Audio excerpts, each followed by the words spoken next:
शेविनंद सहा परमितात पदिवेंद्र पर नमियो सिद्ध शुभा गुरु वेशे गुपति हुई गुपति ज्ञान सहकार कारण करण समर्थ मुनि गुरु संसार निवा धर्म तब जिन वरहि अर्थ अर्थ है जो भय विनाश भव जो मनो ममल न्याय पर लो। श्री धर्माचरण पूर्ण गाथा जी मंगलाचरण। भूमि आयरणी धम्मे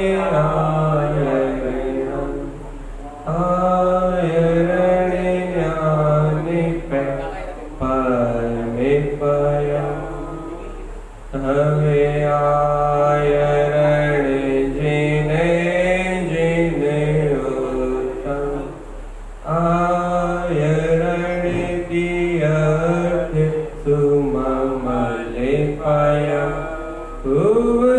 समिखे मेरा मन सुममले पाया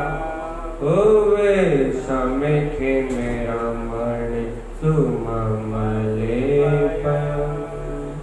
बोलिए आचार्य प्रोट सद्गुरु तारण कर्मला आचार्य जी महाराज की उत्तम संयम धर्म की। ये अपना वांचन चल रहा है धर्माचरण पूर्ण गाथा। तो भैया अपन सबसे पहले आचार्य भगवंत ने उत्तम संयम किसे कहा, अपन उसके अनुभव न करते हैं रोज का अपना क्रम कि तारण करण स्वामी जी ने संयम किसे कहा। क्योंकि भैया पहले अपन पूर्णता को देखें कि पूर्णता क्या है, पूर्णता का लक्ष्य बनाए, तब यहाँ चलना प्रारंभ करें। मंजिल नजरों में हो तो आगे बढ़ने का उत्साह है। और यदि मंजिल ही नजरों में ना हो, अपनी मंजिल ही अपनी नजरों में ना हो तो आगे बढ़ने का उत्साह आएगा ही। ठीक, पहले अपन अपनी मंजिल देखें क्या है, उत्तम संयम क्या है। गुरुदेव कह रहे हैं अनमोय अवलवली विषय विनंद विली। भैया अपना अनंत बलवान स्वभाव अपने अंतर में अवल बली अर्थात अपने लिए बलवान और पर के लिए अवल। मैं पर द्रव्य का कुछ नहीं कर सकता, मैं पर भाव का कुछ नहीं कर सकता। पर के लिए अवल और अपने लिए बली। ठीक है भैया, गुरुदेव कह रहे हैं अनमोय अवल बली, अपने अनंत बलवान स्वभाव की अनुबोध न करने से विषय विनंद विली, इंद्रिय विषयों में जो आनंद आता है वो विलयमान। इतना सरल मार्ग है आचार्य तारण करण स्वामी का कि अपने अंतर में जो अनंत बलवान अपने ध्रुव शक्ति है उसकी अनुबोध न करने से, सिर्फ अनुबोध न कह रहे हैं, अनुबोध न अर्थात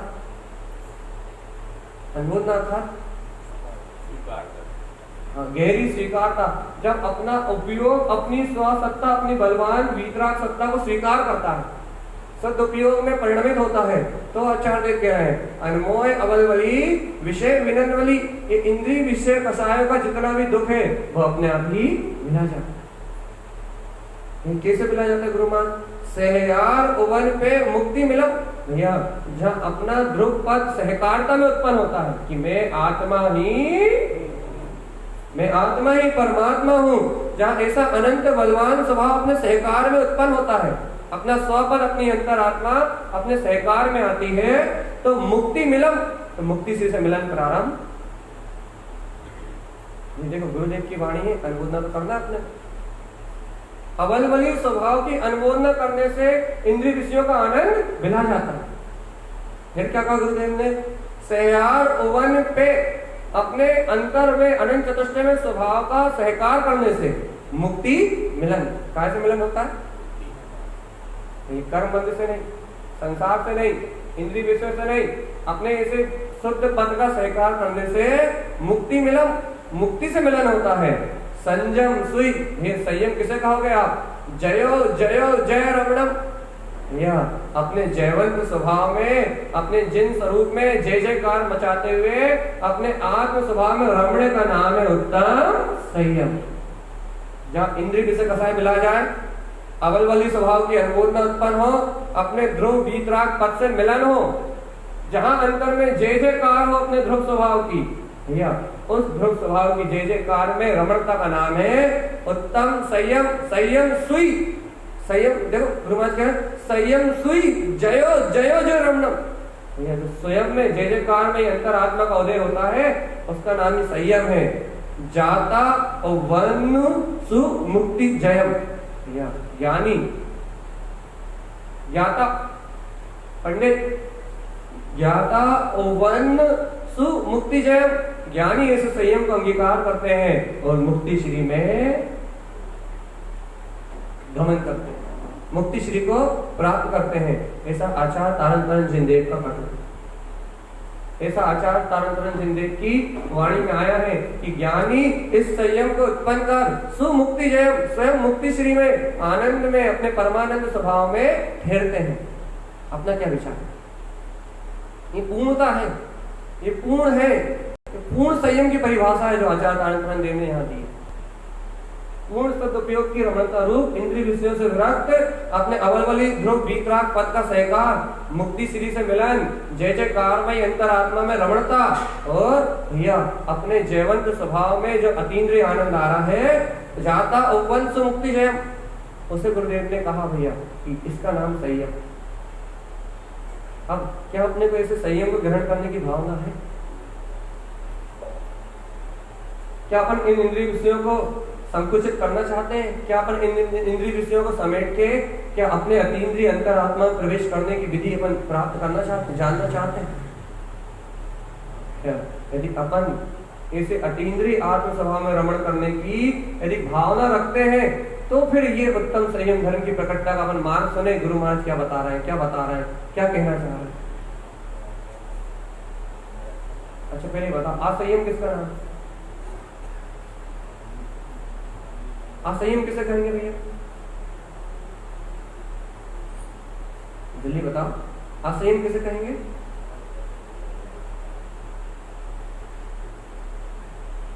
अब असंयम ही नहीं मालूम, असंयम किसे कहेंगे? अच्छा बल्कि आप बता दो, असंयम किसे कहेंगे? ये आंसर तो सभी दे देंगे। असंयम किसे कहेंगे?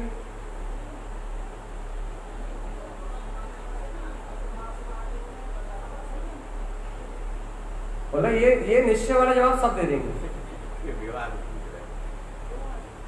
व्यवहार से नहीं, हाँ व्यवहार से पूछ रहे हैं, लेकिन जो असंयम की परिभाषा है वो पूछ रहे हैं।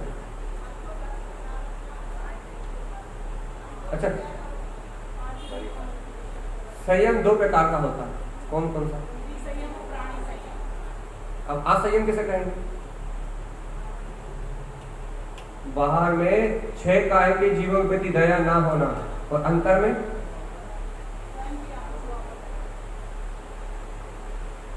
बताओ, अंतर में दो प्रकार संयम का है ना, एक प्राणी संयम और एक इंद्रिय संयम। अरे पंच इंद्रियों के विषय भोगों में रत रहना, आवृत्ति, प्रमाद और कसाय, इसका नाम असंयम। ये असंयम क्या है? इन पंच इंद्रियों के विषयों में लिप्त रहने का नाम असंयम। ये आप जो शब्द सुन रहे हो ना, यदि इनसे आपको अपना वीतराग स्वभाव दृष्टि में आ रहा है तो संयम, और यदि इनको सुनते समय भी आपकी इंद्री मात्र कण इंद्री के विषय को ग्रहण कर रही है तो असंयम। इन पंच इंद्रियों के माध्यम से, इन पंच इंद्रियों के विषय से जो अपना उपयोग बाहर में प्रवृत्ति कर रहा है, इसका नाम ही असंयम है। और ये उपयोग पलट के अपनी अंतरात्मा में आ जाए, इसका नाम संयम। भैया आज मैं संयम की चर्चा कर रहा हूं, जिसके नाम से पसीने आते हैं, सबसे ज्यादा घबराहट होती है। संयम के नाम से सबसे ज्यादा भय लगता है। क्यों? क्योंकि इस समय विषय भोग की आसक्ति इतनी तीव्र है जीव के पास, इन पंचेंद्रियों में लिप्तमान पना इतना तेज है, इन अशुभ परिणामों में, अशुभ परिणति में लिप्तमान दशा इतनी इतनी इतनी ज्यादा क्या बोलते हैं, कठोर हो गई है जीव की परिणति कि इसे संयम के नाम से भय लगता है, संयम के नाम से डर लगता है। लेकिन भाई एक बात है, हम संयम को इतना सरल कर देंगे, संयम को इतना सहज कर देंगे, इतना सरल कर देंगे कि आपको संयम आंखों में झूलता हुआ दिखेगा। लेकिन यदि आप उपयोग लगाओ, इतनी सरल परिभाषा हो जाएगी संयम। लेकिन लक्ष्य आपकी पूर्णता का होना चाहिए, लक्ष्य पूर्ण संयम को ग्रहण करने का ही होना चाहिए। तो आपको ये संयम इतना सरल कर देंगे, इतना सरल कर देंगे कि आप कहोगे कि हाँ, इस भूमिका में भी संयम को ग्रहण किया जा सकता है। ऐसा थोड़ी ना है कि वीतरागी भावलिंगी महामुनिराजी संयम को ग्रहण करते हैं। ऐसा थोड़ी ना है कि अनुरक्त आने के बाद ही संयम ग्रहण होता है। भैया आवृत्ति श्रावक भी तो कुछ मोक्ष मार्ग में आगे बढ़ता है। घर गृहस्थी के बीच में रहते हुए आवृत्ति श्रावक भी तो कुछ साधना करता है, इसके जीवन में भी तो कोई संयम होता है, इसके जीवन में भी तो कोई अंतर आत्मा का कुछ वीतराग मार्ग का सहकार होता है नहीं होता? अपनी भूमिका में तो कोई संयम होता है। अभी वो संयम कौन सा है? ये देखो, व्यवहार संयम के दो भेद बता दिए हमने, अर्थात संयम के दो भेद बता दिए, एक इंद्रिय संयम और एक प्राणी संयम। ठीक है, यहां तक का समझ गया ना? अब अपन चलते हैं भैया इस भूमिका में अपने संयम की ओर। इस भूमिका में हम उत्तम संयम को कैसे ग्रहण करें? ये गुरुदेव से किसी ने पूछा, ये गुरुदेव से किसी ने प्रश्न कहा, किसी ने गुरुदेव तारण स्वामी से प्रश्न किया कि गुरुदेव संयम कैसे ग्रहण किया जाए, आप हम संयम का मार्ग बता। गुरुदेव हमें संयम लेना है। और उन्होंने कह दिया कि गुरुदेव अभी बाहर में पुत्र है, परिवार है, संयोग की अवस्थाएं हैं, शरीर में सहनन नहीं है, बाहर से अभी साधु अवस्था बनने की पात्रता नहीं बन रही, साधु पद ग्रहण करने की पात्रता नहीं बन रही, अनुव्रति महाव्रति होने की भूमिका प्रकट नहीं हो रही अंतर से। गुरुदेव अब संयम का कुछ सरल मार्ग बता, संयम के लिए कोई सरल उपाय तो बता। तो गुरुदेव कहते हैं भैया कुछ नहीं कहते, गुरुदेव कहते हैं लीलाट साकड़ो, दृष्टि साकड़ो, शब्द साकड़ो, सहकार साकड़ो, घड़ साकड़ो, बहिर साकड़ो, माथो साकड़ो, कान साकड़ो, हाथ साकड़ो, पाव साकड़ो, पग गाही बंधेड़ी, बांधो मारिए सहे भलो। क्या कहिए भैया गुरु महाराज? ये तारण वाणी है।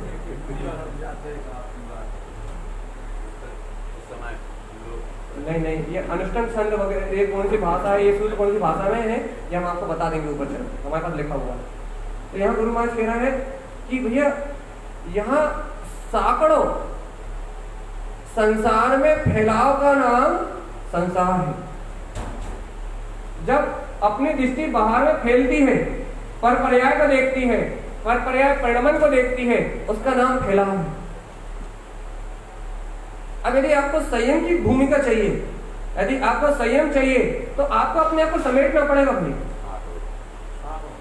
साकड़ो समेटो अपने आप को। यदि आप व्यर्थ के विकल्पों में उलझे रहो, व्यर्थ की चिंताओं में उलझे रहो, पर पर्याय को देखते रहो, तो दीन काल में संयम उत्पन्न होने वाला। सुकड़ने का नाम संयम है। भाई कैसे सुकड़े? भोजन छोड़ दे, शरीर को सुखा ले, है ना? भाई क्या करें? सिकोड़ने के लिए क्या करें? समेटने के लिए क्या करें अपने आप को?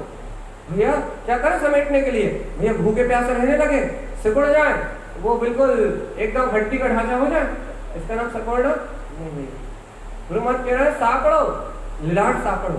भैया ये जो माथे की 3 रेखा दिख रही ना आपको, इन्हें ये ऐसी जब चिंता होती, जब ऐसी होती, साकड़ो, लीलाट साकड़ो। अरे अपना लक्ष्य तो, अपनी रेखा तो, अपना रेखाकार तो अपना ध्रुव स्वभाव है। एक बार अपनी चैतन्य में अपनी वीतराग सत्ता को तो देखो, एक बार अपनी रेखाकार ध्रुव आत्मा को तो देखो। तुम्हें अपना भाग्य, अपना हित काय में लगता है? क्या लक्ष्य है तुम्हारा संसार?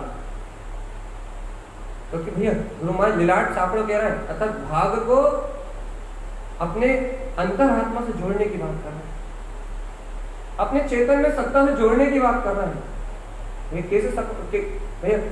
कैसे लिलाट, कैसे साकड़ों, कैसे सुपड़े, अर्थात अपनी भाग की रेखा को कैसे समेटे। ये बता, अनादिकाल से अपने भाग में क्या लिखा है? संसार में जन्म। क्यों है ये जन्म मरण? क्यों जन्म मरण कर रही है अपनी आत्मा संसार? विचार करो आप। क्योंकि इस जीव का लक्ष्य, इस जीव का अभिप्राय, इस जीव की अंतरात्मा की रुचि इस संसार की है। इसका भाग ही पुण्य और पाप है। बता भैया, अपन ने अपना भाग क्या मान लिया? पुण्य की वजह से सुखी होते तो सुख, और पाप की वजह में दुखी होते तो दुख। अपन ने अपना भाग ही संसार मान लिया। माना या नहीं माना? अपन ने स्वीकार ही कर लिया ना, ये संसार ही हमारा भाग्य है। हमारे भाग में तो जन्म मरण लिखा है, हमारे भाग में तो पुण्य पाप ही लिखा है, हमारे भाग में तो संसार की यात्रा ही लिखी है, हमारे भाग में तो चतुर्गति 84 लाख योनि को परिणमन ही लिखा है। जब भी अपन भाग्य की बात करते हैं तो क्या कहते हैं? काहे की बात करते? सही नहीं बताओ, एकदम सही बताओ। अपने भाग में क्या लिखा है? सम्यक लिखा नहीं लिखा? संयम लिखा नहीं लिखा?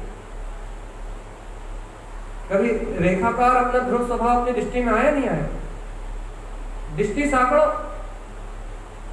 कभी दृष्टि परपर्याय से सिकड़ के अंतरात्मा की ओर आई या नहीं आई? भैया, जब तक दृष्टि सिमट के अपनी अंतरात्मा की ओर नहीं आई, जब तक अपन ने अपने भाग को अपनी परमात्मा सत्ता से नहीं जोड़ा कि मेरा भाग्य तो जिन स्वरूप को उत्पन्न करना है, मेरा भाग्य इस संसार में परिभ्रमण करना। अच्छा एक बात बता, एक पंडित के पास आप अपनी कुंडली दिखवाने जाते हो, कौन सा भाग्य दिखाने जाते हो? अपने हाथ की रेखा दिखाने जाते हो, कौन सा भाग्य दिखाने जाते हो? बच्चों की कुंडली मिलवा रहे हो,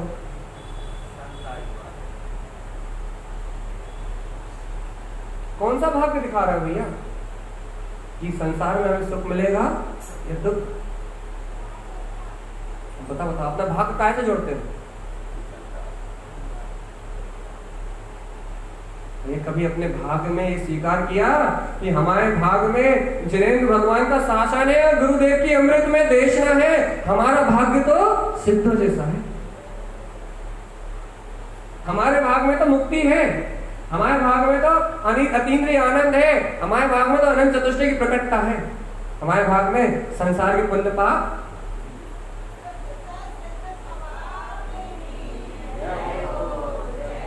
तो सरल चर्चा कर रहे हैं, हम कठिन चर्चा नहीं कर रहे। आपने कहा उदाहरण से कहा तो उदाहरण से बोल रहे हैं। आपने कहा भैया सरल करो, बिल्कुल सरल करो, हम बिल्कुल सरल बोल रहे हैं। अपने भाग में, अपनी कुंडली में किसी पंडित के पास जाओ, किसी पुरोहित के पास जाओ और अपनी कुंडली लेके जाओ, कहना भैया इसमें कुंडली पढ़ के बताओ, उससे पूछना लेकिन ये पढ़ के बताओ कि हमारे भाग में मोक्ष कब है।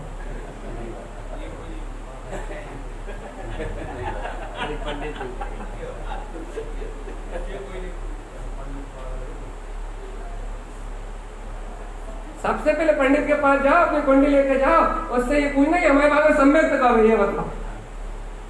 क्योंकि हम अपनी माथे की रेखा संसार से नहीं जोड़ना चाहते, हम अपने भाग्य की रेखा संसार में नहीं जोड़ना चाहते, हम अपने भाग्य की रेखा परमात्मा सत्ता से जोड़ना चाहते हैं, हम अपने भाग्य की रेखा अध्यात्म से जोड़ना चाहते हैं, हम अपने भाग्य की रेखा अपने आत्म कल्याण से जोड़ना चाहते हैं। इसलिए पंडित और विद्वान के पास अपनी कुंडली लेके जाओ, उससे पहले भैया सब कुछ छोड़ो, तुम तो संसार का सब हमें पता है क्या हो रहा है क्या नहीं हो रहा, तुम तो ये बताओ कि हमें सम्यक दर्शन कब हो रहा है। ये वो पंडित बेचारा तुम्हारे पाँव पड़ेगा, भगवान ये तो मैं भी ढूंढ रहा हूँ, उल्टी दक्षिणा देगा।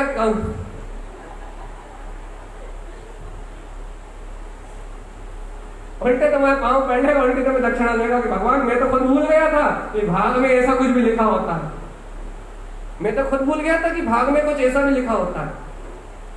भैया एक बार अपने भाग्य को अपनी परमात्मा सत्ता से जोड़ो तो, एक बार अपने भाग्य को सराहो तो, एक बार अपनी अंतरात्मा को सराहो तो कि हमारे भाग में जिनेंद्र भगवान की वाणी उत्पन्न है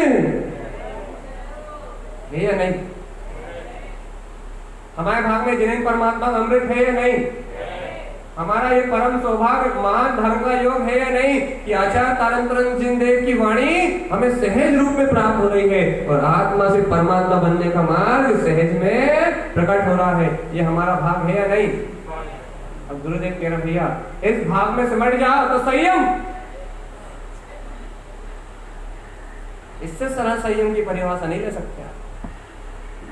इस सौभाग्य का आपको बहुमान आ जाए, इस धर्म योग का आपको बहुमान आ जाए, ये जिन तारण कुल में होने की आपको महिमा उत्पन्न हो जाए और आपकी दृष्टि साकड़ो, आपकी दृष्टि ऐसे अपने अनंत चतुष्टय में सौभाग्य को देखने लगे कि हमारा भाग्य तो अनंत में एक अनोखा भाग्य है कि इस निकृष्ट पंचम काल में भी हमें जिनेन परमात्मा की वाणी मिल रही है।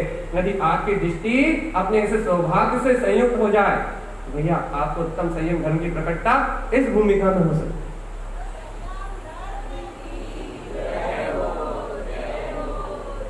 भैया इस संयम का आप क्या नाम दोगे? इस संयम को मैं नाम दूंगा दृष्टि संयम। ये दृष्टि का संयम है भैया। दृष्टि जब तक पर पर्याय को देखेगी तब तक भैया पर का भोग करेगी। दृष्टि जब तक पर परिणाम को देखेगी, इंद्रिय विषय भोगों को देखेगी, जब तक भैया पर पर्याय का भोग करेगी। अरे यदि दृष्टि पलट के अतीन्द्रिय स्वभाव को देखेगी तो अपने अनंत चतुष्टय का ही भोग करेगी। और जो दृष्टि अपने जय जयवंतकारी आत्म रमणी अपने चैतन्य स्वभाव का भोग करेगी उसे संयमी नहीं कहोगे तो क्या असंयमी कहोगे? बताओ।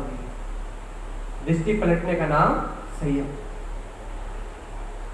दृष्टि स्वभाव की ओर पलटे इसका नाम संयम है। पंडित जी के पास जाओगे, पंडित जी का आपके हाथ जोड़ लेंगे, वो तो कह देंगे भैया इस प्रश्न का कोई जवाब हमारे पास। लेकिन गुरु महाराज के पास आओगे तो गुरु महाराज बताएंगे भैया क्या कि भैया लिलाट साकड़ो, दृष्टि साकड़ो, शब्द साकड़ो। अरे व्यर्थ में भी कथाएं करके अपना जीवन निकाल रहे हो। राज में क्या हो रहा है, भोजन क्या बना है, चोरी कहाँ क्या हो रही है, चोर कथा, राज कथा, भोजन कथा, इनमें अपना जीवन निकाल रहा है। स्त्री कथा, व्यर्थ में आग्रह की चर्चा में अपना जीवन निकाल रहा है। शब्द साकड़ो, अरे कभी कभी आत्मा की चर्चा भी तो करो। व्यर्थ में भी कथाएं करके अपना मुंह गंदा कर रहे हो, धर्म का आश्रम बंद कर रहे हो। अरे इन शब्दों से यदि जिनवाणी के वचनों को तुम कहने लगो तो आज से शब्द संयम। देखो इससे सरल मार्ग नहीं मिलेगा। हम संयम करा रहे हैं आपको ये बेटे बेटे, गुरु महाराज संयम की परिभाषा दे रहे हैं ये बेटे बेटे। अरे यदि बी कथाओं का रस छूट जाए और थोड़ी सी तत्व की बात मुख से झड़ने लगे, सही कह रहा है। यदि अंतर में बी कथाओं का चिंतन बंद हो जाए और तत्व का थोड़ा सा चिंतन होने लगे, शब्द यदि व्यर्थ में लड़ाई झगड़े कसाए के ना होके यदि शब्द आत्मचिंतन के होने लगे तो भैया शब्द साकड़ो। भैया अपनी सीमा में आने का नाम संयम और अपनी सीमा से बाहर निकलने का नाम असंयम। यदि आप दृष्टि से अपनी सीमा में आ रहे हो, यदि आप अपने भाग्य से अपनी सीमा में आ रहे हो, यदि आप शब्दों से अपनी सीमा में आ रहे हो तो संयम, और यदि अपनी सीमा से बाहर निकल रहे हो असंयम। भैया संयम को बागड़ कहा है, इतना तो अपन जानते हैं। संयम को बागड़ कहते हैं ना, जो अपने सम्यक आदि गुणों की रक्षा करे उस संयम को बागड़ कहते हैं। बागड़ काय की बागड़? कौन सी बागड़? संयम की बागड़। अब एक और सरल करना पड़ेगा लगता है।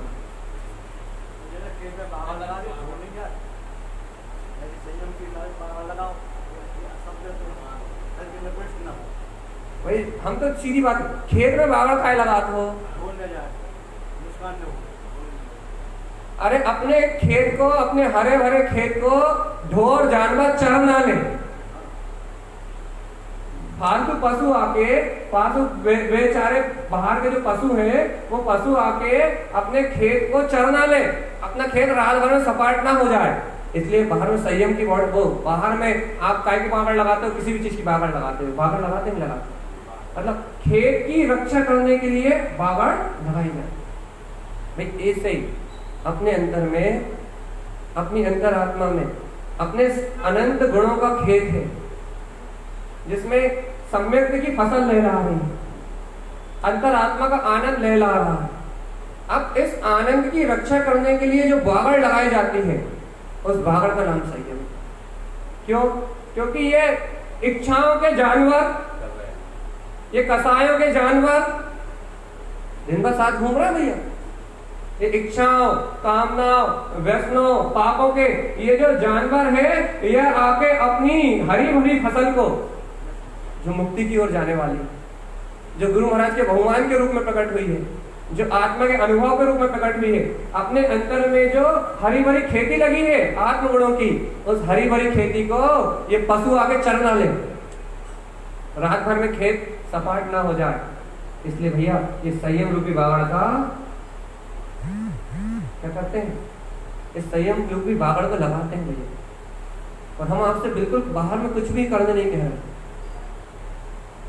हम आपसे बाहर में बिल्कुल भी कुछ भी छोड़ने नहीं कह रहे। हम तो सिर्फ आपसे इतना कह रहे हैं भैया, क्या? सहकार साकड़। देखो, संयम अंश जगो जिनके घर, भोग अरुचि परिणाम। जिनके हृदय में संयम का अंश जागृत होता है, उनके अंतरात्मा में भोगों के प्रति अरुचि का परिणाम प्रकट हो जाता है। अब गुरु महाराज की सुनो भाई, कैसी अरुचि? सहकार साकड़ो, वह जीव अंतर आत्मा का सहकार करते हैं। सहकार साकड़ो का अर्थात उन्हें इंद्रिय विषयों का, भोगों का सहकार करने की जो रुचि है, बस वो सिमट के अंतरात्मा में आ जाए।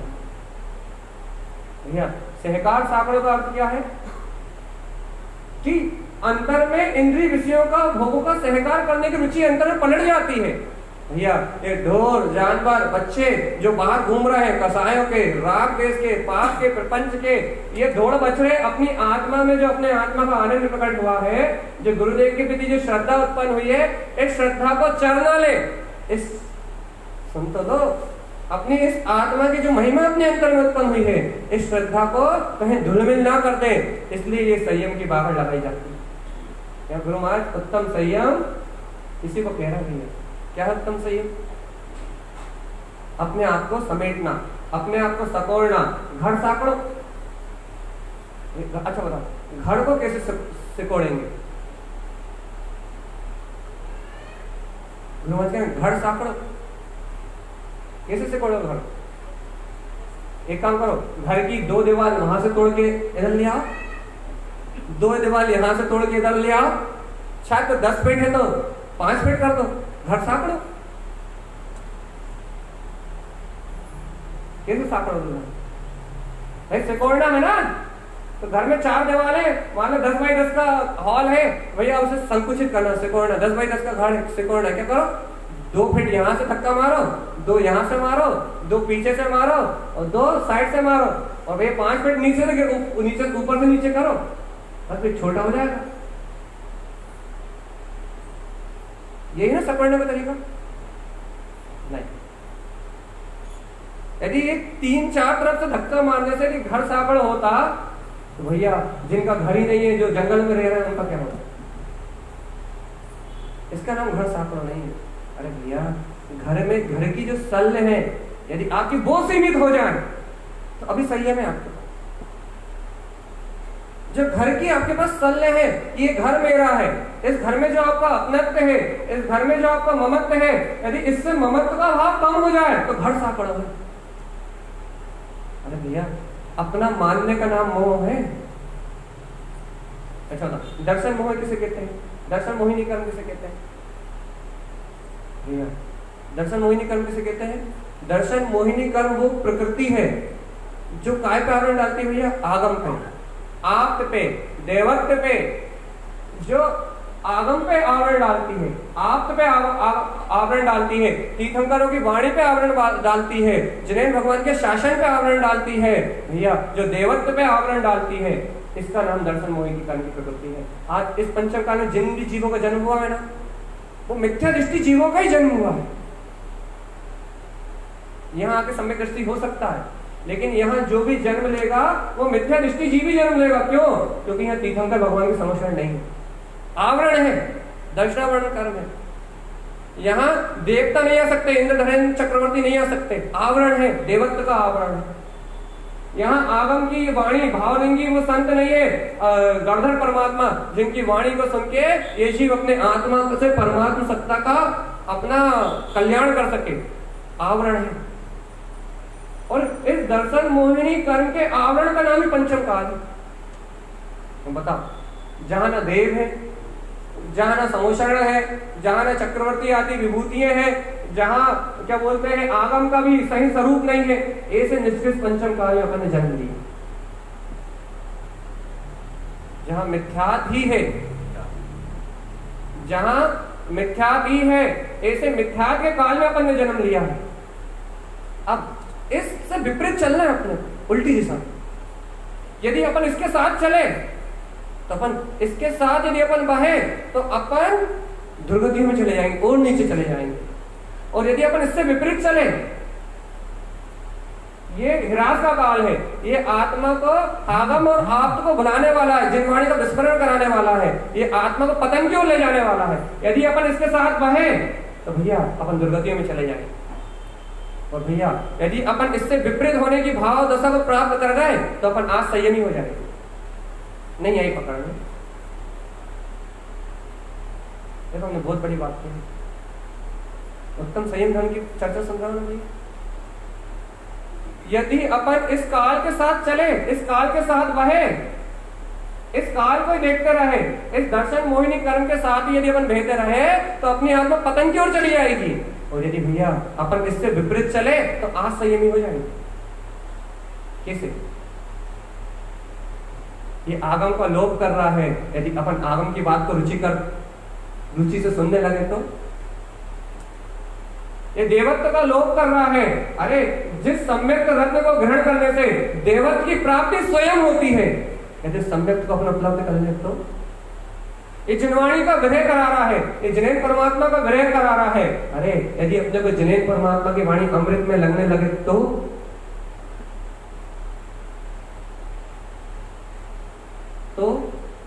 अपन इससे विपरीत चल रहा है भैया। जो इंद्रिय विषय भोगों से, जो कसायों से, जो इन पाप विषय से विपरीत जिसकी परिणति हो गई है, बाहर से नहीं, बाहर से कुछ भी नहीं है यहाँ, जिसकी परिणति इनसे विपरीत हो गई है भैया, वो जीव आज घर गृहस्थी में रहते हुए भी उत्तम संयम धर्म की आराधना कर सकते, अपन कर सकते नहीं कर सकते। बहुत सरल कर दिया हमने इस बात को, इतना सरल कर दिया कि आप घर बैठे उत्तम संयम धर्म की आराधना कर सकते। बस बात यह है कि दर्शन मोहिनी कर्म का काल है, मिथ्यात्व का काल है, बस इसके साथ मत बनो। ये जिन चीजों पे आवरण डाल रहा है आप उन चीजों को देखो। चक्रवर्ती का वैभव आपको दिखाता है कि आज पंचम काल में सुख थोड़ी ना है। अरे जिनकी जूतियां हीरे और मोती पुखराज की होती थी, आज अपने पास तो चमड़े की चप्पल पहन के अपन अपने आप को सौभाग्यशाली मान रहे हैं। आज चक्रवर्ती का वैभव हमें दिखाता है कि भैया यहाँ सुख थोड़ी ना है, यहाँ तो सुख की धूल भी नहीं है, यहाँ शांति थोड़ी ना है, यहाँ कोई भोग थोड़ी ना है, यहाँ तो भोगों की कल्पना कर रहे हैं अपन, बस वास्तविक भोग तो यहाँ है ही नहीं। वास्तविक भोग देखना है तो एक बार जिनवाणी में चक्रवर्ती का वैभव पढ़ो, भरतेश वैभव पढ़ो, भरत का वैभव, आपको पता लगेगा कि भोग किसे कहते हैं, आपको पता लगेगा कि संपदा किसे कहते हैं, आपको पता लगेगा यश कीर्ति किसे कहते हैं। यहाँ कुछ भी नहीं है भगवान, यहाँ तो धूल भर है। तो भाई इतना कह रहा है, जब यहाँ धूल का ढेर है तो धूल के ढेर को क्यों भोग रहा हो? कुछ ऐसा कर जाओ अगले भाव में चक्रवर्ती हो। सही कह रहे हैं हम। जिस देवत्व का यहाँ अभाव है, यहाँ चक्रवर्ती जैसे देव उत्पन्न नहीं हो सकते, तो हम ऐसे सम्यक रत्न को पिटा कि तुम्हें चक्रवर्ती के अलावा कोई पदवी ना मिले। शासन करना है तो 6 घंटे पे करो ना, एक घर पे शासन करने से क्या मिलेगा? ये क्या कहना चाह रहे हैं आप? ये पंचम काल जिस चीज पे आवरण डाल रहा है, ये पंचम काल जिन विभूतियों पे आवरण डाल रहा है, उन विभूतियों को उत्पन्न करने की यदि आपकी दृष्टि प्रकट हो जाए तो आप उत्तम संयम धर्म की आराधना कर सकते। भैया किसकी भावना है? वास्तव में हमें ऐसा संयम ग्रहण करना है कि आज ये जो इंद्रिय विषय भोग है, इनकी चिंताओं में जो अपना जीवन निकल रहा है, इनकी चिंताओं में जो अपना चित्त लगा हुआ है, वो चित्त थोड़ी देर के लिए आगम की, जिनेंद्र भगवान की वाणी के चिंतन में लग जाए तो भैया अपने जीव इस दर्शन मोह अर्थात इस पंचम काल से विपरीत अपनी पंचम गति को उत्पन्न करने का काम सिद्ध कर दे। सरल है, बहुत बहुत कठिन नहीं है ये बात। और भैया देखो आज उत्तम संयम की चर्चा है, जब संयम की बात चलेगी तो थोड़ी तो गंभीर होगी, थोड़ी सी तो गंभीर होगी। क्योंकि भैया संयम बताना है तो भैया अच्छा मैं आपसे ये तो कह सकता हूं, देखो आपको संयम के लिए मैं आपसे ऐसा भी नहीं कह सकता कि भैया आज ही आप एक टाइम भोजन करने लगो। मैं आपसे संयम के लिए ऐसा भी नहीं कह सकता भैया कि आप आज ही घर गृहस्थी पुत्र परिवार सब छोड़ के जंगल में चले जाओ। ये संयम तो आपको बता ही नहीं जा सकता। आपसे ये भी नहीं कह सकता कि भैया पहले मुनि दीक्षा ले लो, साधु दीक्षा ले लो, या सफेद कपड़े पहनने लगो, सफेद चद्दर ओढ़ने लगो, एक दिन व्रतों को धारण कर लो। ये कुछ तो बता नहीं सकते। क्यों भैया? इस समय भूमिका भी वैसी नहीं है, इस समय पात्रता भी वैसी नहीं है, और लोग कहेंगे भैया इस समय सहनन भी ऐसी नहीं है, और अपनी रुचि भी वैसी नहीं है। तो भाई अब कौन सा संयम बताया जाए? संयम तो बताना है ना, संयम धन की आराधना तो करना है ना। अब ये बताया नहीं जा सकता। क्यों? क्योंकि इसे प्रकट करना भी संभव नहीं है। तो अब कौन सा संयम बताया जाए? तो भैया अब संयम बताया जा सकता है दृष्टि संयम, भाव संयम। अब संयम बताया जा सकता है जीव को दृष्टि का संयम, भाव का संयम, कि भैया तो अपने भाव का संयमित कर। तेरे भाव तेरे लिए संयमित होंगे, तेरे भाव तेरी दृष्टि तेरे लिए संयमित होगी, तो तेरे जीवन में संयम का अंश अपने आप ही उत्पन्न हो जाएगा। भैया द्रव्य संयम कठिन है, लेकिन भाव संयम कठिन नहीं। द्रव्य संयम के लिए आप बहाना बना सकते हो कि भैया हमें भूख सहन नहीं होती, लेकिन भाव संयम के लिए कौन सा बहाना बनाओ? आप द्रव्य संयम के लिए बहाना बना सकते हो कि भूख सहन नहीं होती, लेकिन भाव संयम के लिए कोई बहाना नहीं है। चेतन आत्मा भाव संयम आपको यहाँ बैठे बैठे भी हो सकता है। ये क्या करना पड़ेगा? लिलाट साकड़ो, अपने भाव को समेटो। कैसे समेटो? महाराज भाई आप बताओ, आप तो बहुत अच्छे सुन रहे हो आज। भाग को कैसे समेटे? बताओ, बिल्कुल सही बोलोगे, जो बोलोगे वो सत्य ध्रुव प्रमाण। हाँ बस सत्य ध्रुव प्रमाण। भैया सीधी बात यह है कि आपकी दृष्टि यदि पर्याय परिणाम से पलट गई तो भैया भाग साकड़ो। और हमने अपनी भाषा में इस बात को कहा था, भैया भाग साकड़ो। अरे जिस हाथों की रेखा से तुम संसार को दिखाते हो, कि हमारे भाग में क्या लिखा है भैया, उन हाथों की रेखा को गुरु महाराज को दिखाओ, तारन तरन जनेश्वर को दिखाओ, जिनेन्द्र परमात्मा को दिखाओ कि हे गुरुदेव हमारे भाग में देखो कि आपके प्रति का बहुमान लिखा है या नहीं लिखा। गुरु महाराज हमारे भाग को देखो कि आपके प्रति का समर्पण हमारे भाग में लिखा है या नहीं लिखा। गुरु महाराज हमारे भाग से सारा पुण्य पाप का उदय मिटा दो। हे गुरु महाराज हमारे भाग में लिख दो कि हमें आपका बहुमान मिल जाएगा। ऐसी भावना आपको उत्पन्न हो जाए कि गुरु महाराज हमारे भाग में आपकी वाणी का बहुमान उत्पन्न हो जाए, हमारे भाग में आपके प्रति की जय जयकार उत्पन्न हो जाए, हमारे भाग में आपके प्रति की समर्पणता उत्पन्न हो जाए, तो गुरुदेव हम भर पाए। हे गुरुदेव हमारा भाग आप लिख दो, जो लिखोगे वो स्वीकार।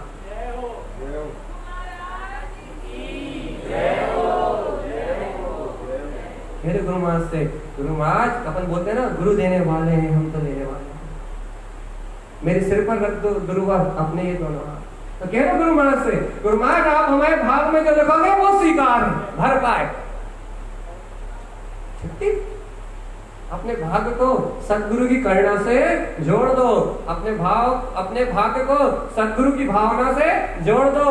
अपना भाग सदगुरु की भावना से जुड़ जाएगा तो अपने आप ही उत्तम संयम प्रकट हो जाएगा। इससे सरल और क्या? लेकिन भैया भाग का समर्पण करना पड़ेगा सदगुरु के चरणों। लिलाट साकड़ो, गुरुदेव कह रहे, हम नहीं कह रहे। लिलाट साकड़ो, दृष्टि साकड़ो, शब्द साकड़ो, सहकार साकड़ो, घर साकड़ो हो गया, बाहर साकड़ो। अब बाहर साकड़ो तो आपको पहले ही बता दिया, जो बाहर में रुचि है, बहिरंग में रुचि है, उसे अंतर में समेटो, माथो साकड़ो। हाँ ये समझो, खोपड़ी सबसे ज्यादा परेशान करती है।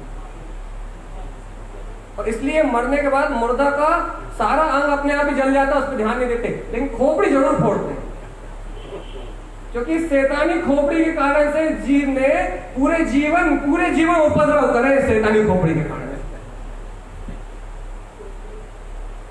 बाकी सब देखो, आप ये नहीं देखते हाथ जले नहीं जले, पैर जले नहीं जले, घुटने जले नहीं जले, कुछ भी नहीं देखते, कुछ भी नहीं देखते कि भाई सब कुछ रहा या नहीं रहा, सिर्फ ये देखते इसकी खोपड़ी तो नहीं रह गई, भाई यदि खोपड़ी रह गई तो कभी वापस आ सकता है।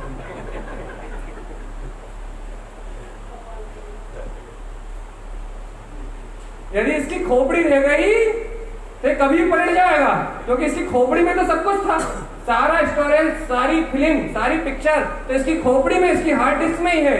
यदि इसकी हार्ड डिस्क यहाँ रह गई तो बहुत खतरनाक हो सकता है भैया, बहुत भयंकर हो सकता है, बहुत निष्कृष्ट और बहुत भयंकर परिणाम आ सकते हैं। इसलिए भैया इसकी खोपड़ी नहीं रहनी चाहिए, थोड़ा बहुत और कुछ रह जाए, बस खोपड़ी नहीं रहनी चाहिए। ये गुरु महाराज कह रहे हैं, माथो साकड़ो। भैया ये खोपड़ी बहुत ज्यादा विकल्प कर रही है, व्यर्थ में इतने विकल्प करने की जरूरत नहीं है। बड़ी समता है, शांति है, पुण्य का उदय है, 2 रोटी दाल सब्जी सबके घर है, सारे सहयोग, पुत्र परिवार, अच्छा घर में भरा पूरा वैभव है, सब कुछ है। ये चाहे तो समता और शांति से आनंद के साथ अपना जीवन व्यतीत कर सकता है। लेकिन भैया ये जो खोपड़ी है, शैतानी खोपड़ी कहते हैं भैया, चाणक्य खोपड़ी, इस जो खोपड़ी है ये 1 मिनट के लिए भी शांत नहीं होती, 1 मिनट के लिए भी अपनी विचारधारा को, अपनी अंतरात्मा की विचारधारा को शांत नहीं होने देती। गुरु महाराज माथो साकड़ो, सिकोड़ो इसे। कैसे सिकोड़े भैया, कैसे सिकोड़े इस खोपड़ी को? भैया राम नाम सत्य के बाद तो समाज वाले सिकोड़ेंगे, वो अपना काम थोड़ी ना। अभी अपन कैसे साकड़ो, अपन कैसे सिकोड़े, कैसे सिकोड़ो? हाँ, कोई ने कुछ बोला है, क्या बोला है? हाँ क्या बोला है?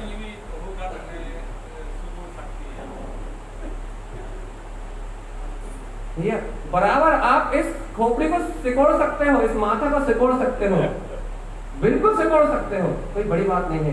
लेकिन भैया जो इसमें फालतू के उपद्रव उत्पन्न होते हैं, उन उपद्रवों से हटके अपने गुणों का यदि विचार करोगे तो अपने आप ये माथा साकड़ो, सिकुड़ जाएगा भैया। इसका नाम संयम है। अब देखो, आज तक संयम के नाम पे आपको डराने वाले बहुत मिले, आपको पापी कहने वाले बहुत मिले, आपको असंयमी कहने वाले बहुत मिले, आपको दुष्ट, अनाचारी, अत्याचारी कहने वाले बहुत मिले। लेकिन भैया गुरु महाराज मिले हैं तो कह रहे माथा साकड़ो, यदि चिंताएं समझ गई तो भैया आप संयमी हो जाओगे। संयमी कहने वाले गुरु महाराज पर मिलेंगे आपको। उत्तम संयम धर्म को बताने वाले गुरुदेव मिलेंगे। कान साकड़ो भैया, इनसे गाने सुन के, व्यर्थ की चर्चाएं सुन के अपने उपयोग को नष्ट करते हो, इनसे जिन्हें भगवान की वाणी सुन के इनमें मधुर मधुर अमृत की रस की धारा में तो बोलो। गाने सुन के व्यर्थ में अपने पाप का आश्रय बढ़ाते हो। ये उपयोग तो वहां भी लगता है। अच्छा एक बताओ, सरल सी बात, उपयोग तो एक ही है अपने पास। उपयोग से देखो, अपने पास जुबिया तो एक ही है ना, रसना इंद्रिय तो एक ही है। अब उस पर कड़वा रखोगे तो, मीठा रखोगे तो पक्का। रसना इंद्रिय तो एक ही ना, मुख तो एक ही ना, स्वाद लेने के लिए रसना इंद्रिय का स्वाद तो एक ही ना। यदि उसमें नीम रखोगे तो, निमोली रखोगे तो पक्का 100%। और यदि उसमें गुलाब जामुन रखोगे तो, मिश्री रखोगे तो पक्का। ऐसे आत्मा के पास उपयोग एक ही है। आत्मा के पास अपनी आत्मा की चेतन शक्ति एक ही है, ग्रहण करने की शक्ति एक ही है। अब यदि उसमें फिल्मी गाने सुनाओगे तो आश्रय बंद होगा, असंयम की भावना उत्पन्न होगी, अज्ञान की भावना उत्पन्न होगी। और यदि भैया उसमें भजन, भक्ति और आनंद के, ये गुरु महाराज की वाणी के, मंदिर विधि के गीत गुनगुनाएंगे तो भैया उसी जिह्वा में आत्मिक आनंद का मधुर मधुर स्वाद उत्पन्न होगा। और भैया यदि आत्मिक आनंद का, भजनों का, प्रवचन का, जिन्हें भगवान की वाणी का मधुर स्वाद उत्पन्न हो रहा है तो कान साकड़ो, संयम।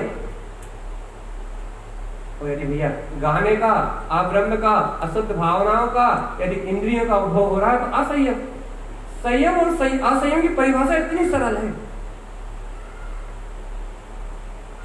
अपने कठिन लगती है। अच्छा बता, भजन सुनने में भी धुन बजती है, ढोलक बजती है, भजन सुनने में भी रस आता है, आता है या नहीं आता? और जो रस गाने सुनने में आ रहा है भजन सुनने में बदला जा सकता नहीं बदला जा सकता? इतना संयम तो अपन घर पे रह के भी कर सकते हैं, लेकिन रुचि हो तो। जो रस अपन गाने सुनने में ले रहे हैं, वही समय, मान लो वही 2 घंटे के लिए आप घर में फ्री हो, आपकी भाषा में वही 2 घंटे के लिए आप घर में आराम करना चाहते हो, बड़ी कुर्सी पे आराम से सोफा लगा कर बैठे हो, अब उसी में आपने न्यूज चालू कर ली, उस कान में क्या सुन रहे हो कि तालिबान में क्या हो रहा है, अफगानिस्तान में क्या हो रहा है, कौन से युद्ध हो रहा है, क्या हो रहा है, तो आपके कान, आपकी आंखें हिंसानंदी रौद्र ध्यान का उपभोग करने में असंयम का पोषण कर रही है। हिंसानंदी रौद्र ध्यान। और भैया यदि वही चैनल पलटा जाए, यदि आप अपने मोबाइल को चालू करके यदि कोई भजन लगा लो, मंदिर विधि लगा लो, वही आंखें है, वही कान है, भैया वही कौन सा रस पीने लगेंगे? शुभ रस। क्योंकि भाई भोजन चेंज हुआ है नहीं हुआ?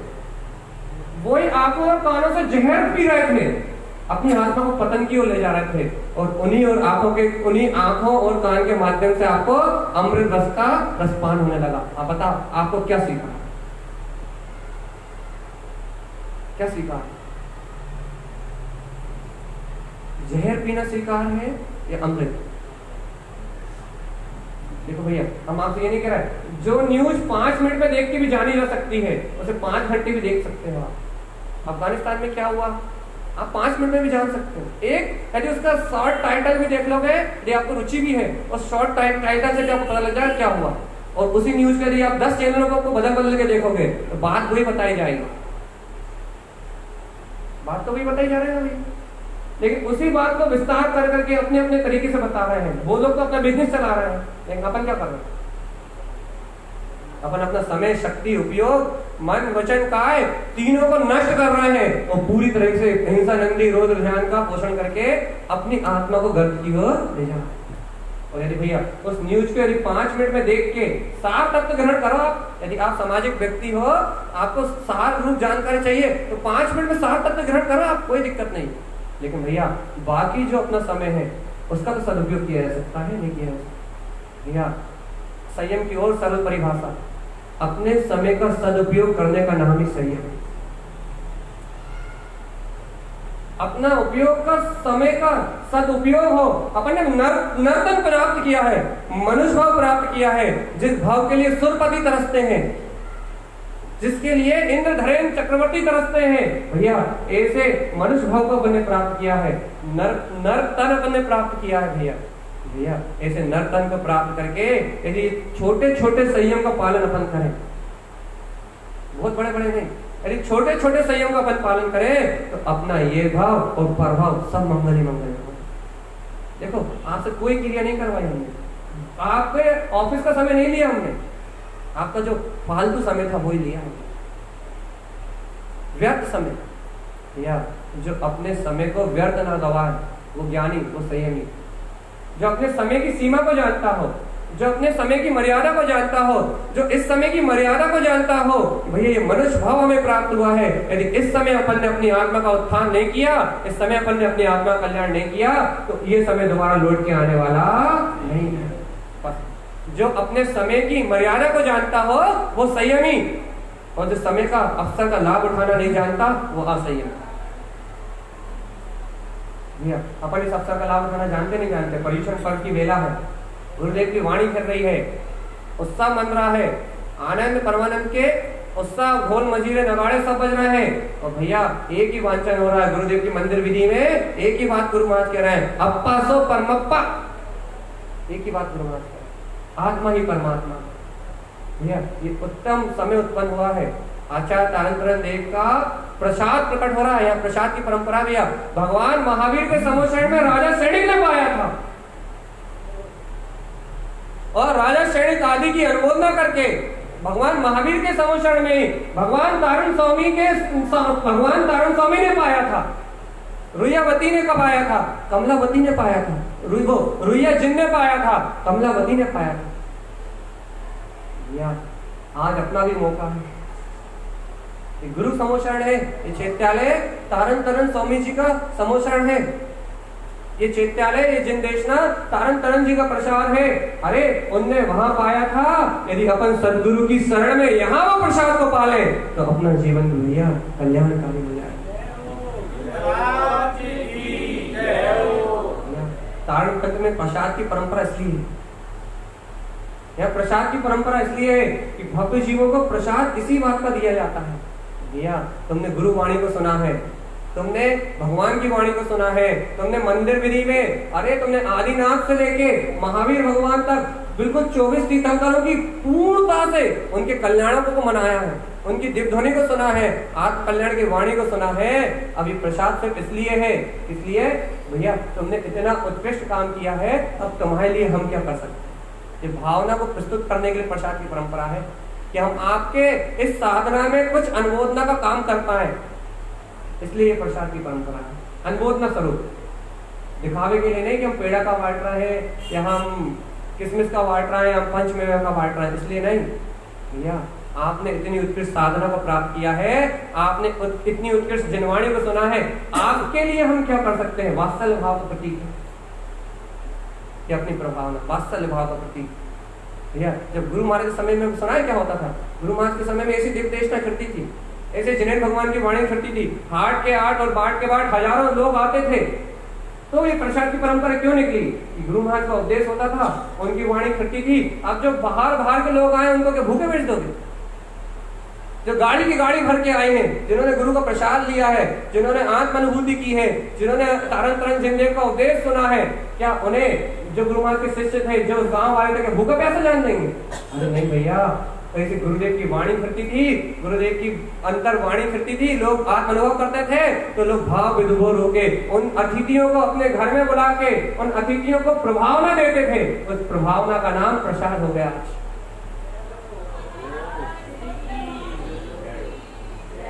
उस प्रभावना का नाम प्रसाद हो गया है, जो अपन मंदिर विधि के बाद बात वो प्रभावना है भैया। कारण की गुरुदेव की अमृत में जिस देशना सुनने वाले भव्य जिज्ञासु पिपासियों के अंतर में जो उनका हृदय कंठ गुरुवाणी से भीगा है, उनके लिए अपना समर्पण है कि आपने इतना उत्कृष्ट काम किया है, आपकी अनुमोदना कैसे की जाए। इसलिए ये प्रभावना का क्रम है तारण तंत्र। भैया अपनी परंपराएं बहुत विशुद्ध है, अपनी गुरुदेव की परंपराएं, अपना ये तारण पंथ बहुत विशुद्ध है।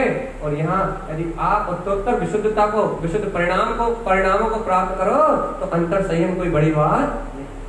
भैया कान संयम हो गया, वाणी संयम हो गया, हाथ साकड़ो भैया, हाथ से परोपकार करो, पांव साकड़ो, पांव को चैत्यालय तक लेके आओ। अब यहाँ गुरु महाराज एक विशेष बात कह रहे हैं, पवगाही बंधेड़ी, संयम से अपने आप को बांध लो। ये हाथ साकड़ो, पांव साकड़ो, इनकी परिभाषा हम कहेंगे तो ये बहुत बड़ी बात हो जाएगी। इसलिए हम इनको बिल्कुल सरल तौर पे कह दे रहे हैं, क्योंकि हाथ साकड़ो का मतलब तो गुरु महाराज का ये है, पांव साकड़ो का मतलब आसन लगाना। लेकिन अपन क्या करें भैया, अपने पांव चैत्यालय तक आने लगे, अमृत में वाणी का रसपान करने के लिए आने लगे, अपने हाथ गुरु भक्ति के लिए ऊपर उठने लगे, गुरु के बहुमान में उठने लगे, जय जयकार के लिए उठने लगे। तो भैया अपने पांव चैत्यालय तक आने लगे, अपने हाथ गुरु की जय जयकार में उठने लगे, जिनवाणी को सरोधार करने लगे। तो भैया अपना हाथ का संयम, अपना पांव का संयम, और गुरु महाराज कह रहा है भैया अनुवाही बंधेड़ी।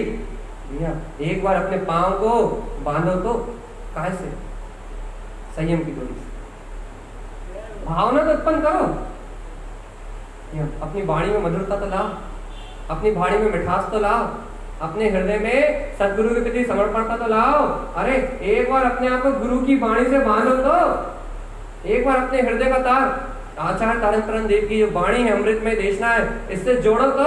यदि एक बार आपका तार गुरु वाणी से जुड़ गया तो गुरु महाराज कहते हैं भैया ये पांव का बंधन ही, इसका नाम उत्तम संयम है। फिर ये आगे की बात हो जाएगी, कोई बांधे मारिए सहे भलो, ये बहुत ऊपर की बात है भैया कि जब समता परिणाम जीव के अंतर में उत्पन्न होता है तो कोई बांधे, कोई मारे, लेकिन सहन करो, कोई प्रतिकार मत करो। इसका नाम है उत्तम संयम। जहाँ अंतर में समता भाव का परिणाम उत्पन्न होने लगे भैया, अरे बांधे और मारे की स्थिति तो अपने को नहीं हो सकती, हाँ, लेकिन समता परिणाम तो थोड़ा थोड़ा तो हो सकता है। थोड़ी सी बातों में आज जो आकुलता हो जाती है, यदि उन बातों में यदि अपन साक्षी और समता भाव का अभ्यास करने लगे तो भैया आज संयम का अंश अपने अंदर में उत्पन्न हो सकता है। देखो कोई कठिन नहीं है। धर्म को यदि आपको ग्रहण करने की रुचि हो तो कुछ भी कठिन नहीं। क्यों? क्योंकि आप जिस भूमिका में बैठे हो उस भूमिका से ही पुरुषार्थ प्रारंभ होता है। ऐसा थोड़ी ना है कि साधु बनने के बाद ही मोक्ष जाएंगे।